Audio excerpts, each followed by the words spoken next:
അതിന് തെളിവ് കൊണ്ടുവരും. അയാളതിൽ തെളിവ് കൊണ്ടുവരാൻ പറ്റില്ല. ഇനി നമ്മൾ ജനിക്കും എന്ന് പറഞ്ഞാൽ നമ്മൾ തെളിവ് കൊടുക്കും, നമ്മുടെ തെളിവ് കൊണ്ടുവരാൻ പറ്റില്ല. അപ്പൊ രണ്ടുമുണ്ട്, പോസിബിലിറ്റി ഇരിക്കുകയാണ്. ഉണ്ട് ഇല്ല രണ്ടും പറയാം. അപ്പൊ പോസിബിലിറ്റി അവിടെ നിൽക്കുകയാണ്, സാധ്യതകളുണ്ട്. അപ്പം ഈ താങ്കളുടെ ഖുർആനിൽ പറഞ്ഞിരിക്കുന്ന ഈ അല്ലാഹ് എന്ന് പറയുന്ന ദൈവം ഈ ബ്രഹ്മവുമായിട്ട് ഒരിക്കലും കൂട്ടിക്കെട്ടാൻ പറ്റില്ല. ഹിന്ദുക്കൾ വിശ്വസിക്കുന്ന ബ്രഹ്മവുമായിട്ട് താങ്കൾക്ക് ഒരു കാരണവശാലും കൂട്ടിക്കെട്ടാൻ പറ്റില്ല. കാരണം താങ്കളുടെ ഖുർആൻ വ്യക്തമായിട്ട് പറഞ്ഞിട്ടുണ്ട്, ആ ദൈവത്തിനൊരു ശരീരമുണ്ട്, ആ ദൈവം ഒരിടത്ത് ഇരിക്കുകയാണ്, ഭൂമിയുടെ പ്രപഞ്ചത്തിന്റെ ഒക്കെ നിർമ്മാണം കഴിഞ്ഞ് അദ്ദേഹം കസേരയിൽ കയറിയിരുന്നു എന്ന് ക്ലിയർ ആയിട്ട് ഖുർആൻ 7:84 എഴുതി വെച്ചിട്ടുണ്ട്. അപ്പൊ താങ്കൾക്ക് ഈ ഹിന്ദുക്കൾ വിശ്വസിക്കുന്ന ബ്രഹ്മത്തിൽ കൊണ്ടുവന്ന് താങ്കളുടെ സൃഷ്ടാവിനെ കൊണ്ടുവന്ന് കെട്ടാൻ പറ്റിയാൽ അള്ളാഹു എന്ന് പറയുന്ന സൃഷ്ടാവിനെ.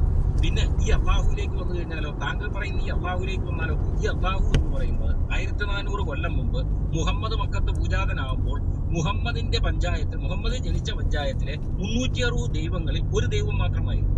മുഹമ്മദ് ജനിച്ച പഞ്ചായത്തായ മക്ക പഞ്ചായത്തിലെ 360 ദൈവങ്ങളിൽ ഒരേ ഒരു ദൈവം മാത്രമായിരുന്നു അല്ലാഹു. അതായത് ഒരു ബഹുദൈവ മതത്തിലെ ഒരു ദൈവത്തെയാണ് താങ്കൾ ആരാധിക്കുന്നത്. ഇപ്പൊ ഹിന്ദുക്കൾ ബഹുദൈവ വിശ്വാസികളാണ് എന്ന് പറഞ്ഞ പോലെ മറ്റൊരു ബഹുദൈവ മതമായിരുന്ന ഖുറൈശി മതത്തിലെ ഒരു ദൈവമായ അള്ളാഹുവിലാണ് മുഹമ്മദ് വിശ്വസിച്ചത്. ആ മുഹമ്മദിനെ പിന്തുടരുന്ന നിങ്ങളും ആ അള്ളാഹുവിൽ വിശ്വസിച്ച് വരുന്നു. അതായത് ഇപ്പൊ ഹിന്ദുക്കൾ ശിവനിൽ വിശ്വസിക്കുന്നവരുണ്ട്, അയ്യപ്പനിൽ വിശ്വസിക്കുന്നവരുണ്ട്, മഹാവിഷ്ണുവിൽ വിശ്വസിക്കുന്നവരുണ്ട്, രാമനിൽ വിശ്വസിക്കുന്നവരുണ്ട്, ഭദ്രകാളിയിൽ വിശ്വസിക്കുന്നവരുണ്ട്. ഇല്ലേ, ഓരോ ചില കുടുംബങ്ങൾക്ക് ഓരോ കുടുംബ ദേവതകൾ തന്നെ ഉണ്ട്.